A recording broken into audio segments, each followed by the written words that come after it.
Assalamualaikum warahmatullahi wabarakatuh. Selamat pagi, salam sejahtera untuk kita semua. Pada kesempatan yang berbahagia ini, saya, Alin Latifatul Syifa Mahfiro dari kelas 2 BKIE dengan nomor induk mahasiswa 2017101-207. Di sini saya akan memaparkan materi mengenai sejarah pertumbuhan dan perkembangan ilmu hadis. Baik, langsung saja yang pertama yaitu pertumbuhan ilmu hadis. Apakah teman-teman di sini ada yang mengetahui tentang pertumbuhan ilmu hadis? Jadi, melihat definisi dan kegunaan ilmu hadis diroyah dan ilmu hadis riwayah, tampak sekali adanya korelasi antara keduanya. Ilmu hadis diroyah lahir dari pemikiran karena perlunya pemeliharaan dan pemurnian hadis dari kehilangan dan pemalsuan, sehingga tidak boleh ada satu hadis sahih pun yang tercecer. Ilmu hadis riwayah dalam perjalanan dan peredarannya sangat memerlukan kaidah-kaidah pendukungnya. Oleh karena itu, maka keduanya berjalan bersama-sama. Pengertian dan pemahaman di atas diperlukan untuk melihat kapan ilmu hadis itu mulai tumbuh dan sejak kapan pula mengalami perkembangannya. Di sini dapat dikatakan bahwa benih-benih ilmu hadis telah tumbuh sejak zaman Nabi Muhammad SAW, sejalan dengan diwujudkannya hadis-hadis kepada para sahabatnya. Pada masa sahabat dan tabi'in, kebutuhan terhadap ilmu ini semakin terasa.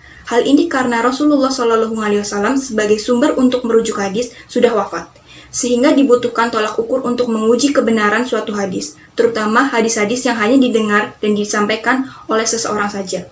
Lebih-lebih ketika umat Islam memulai upaya mengumpulkan hadis dan mengadakan perlawatan yang mereka lakukan ke seluruh wilayah kekuasaan Islam.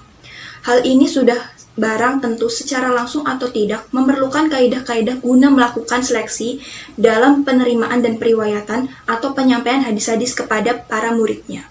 Baik, materi selanjutnya ada perkembangan ilmu hadis. Pada masa tabi'in, ulama yang pertama kali menetapkan dasar ilmu hadis riwayah ialah Ibnu Syihab Az-Zuhri atas perintah resmi dari Khalifah Umar bin Abdul Aziz. Dari sini ilmu hadis mulai terlihat wujudnya, meskipun dalam bentuk kaidah-kaidah yang sepil dan sederhana. Sedangkan ilmu hadis dirayah juga muncul pada abad ini dan disponsori oleh Ali Ibnu Madani, Bukhari, Muslim, dan Al-Turmuzi. Adapun tahap perkembangan ilmu hadis menurut Dr. Nuruddin sebagai berikut.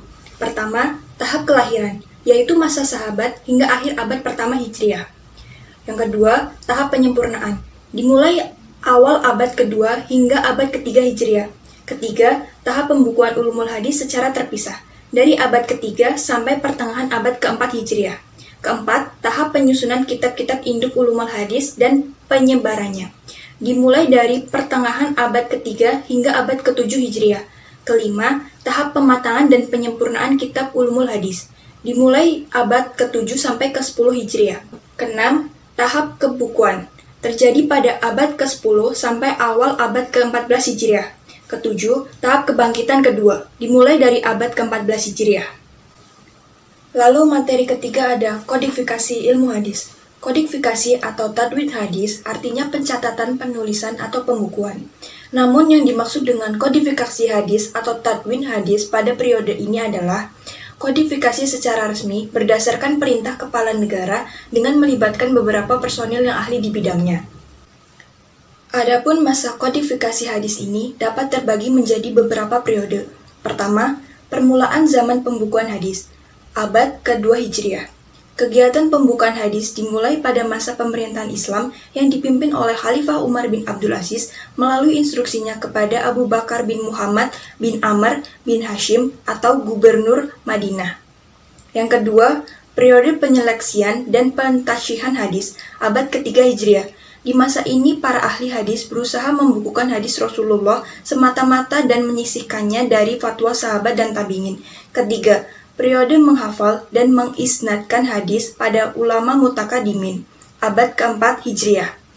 Di masa ini, ulama-ulama hadis pada abad ini dan seterusnya digelari dengan ulama mutakhirin, yang dalam usahanya menyusun kitab-kitab hadis hanya dengan menukil dari kitab-kitab yang telah disusun oleh ulama mutakadimin. Periode keempat, mengklasifikasikan dan mensistematiskan susunan kitab-kitab hadis, abad kelima Hijriah, dan seterusnya. Usaha ulama ahli hadis pada abad kelima dan seterusnya diantaranya adalah: pertama, mengklasifikasikan hadis dengan menghimpun hadis-hadis yang sejenis kandungannya atau sejenis sifat-sifat isinya dalam suatu kitab hadis. Kedua, mensyarahkan dan mengikhtisarkan kitab-kitab hadis yang telah disusun oleh ulama yang mendahulunya. Ketiga, menyusun kitab hadis atrof. Keempat, mentahridj, yaitu mengeluarkan beberapa hadis yang ada dalam buku hadis atau buku lain dengan menggunakan sanad sendiri atau ditelusuri sanad dan kualitasnya.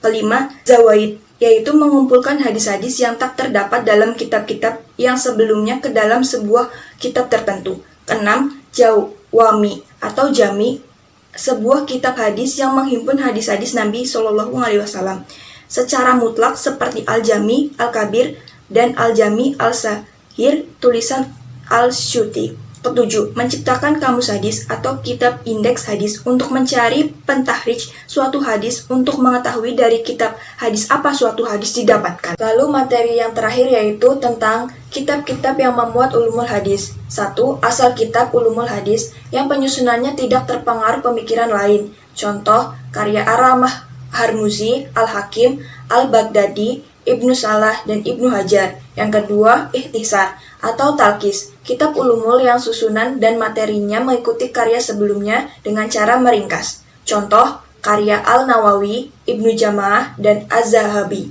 Yang ketiga, syarh, kitab ulumul hadis yang berisi komentar, penjelasan, dan analisis dengan tidak mengubah karya yang ditujukannya.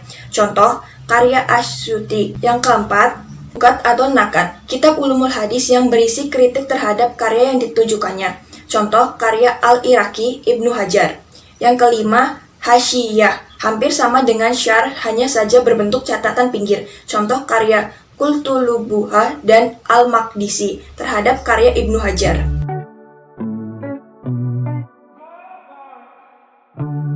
Sekian yang dapat saya sampaikan. Apabila ada salah kata, saya mohon maaf. Semoga bermanfaat. Wassalamualaikum warahmatullahi wabarakatuh.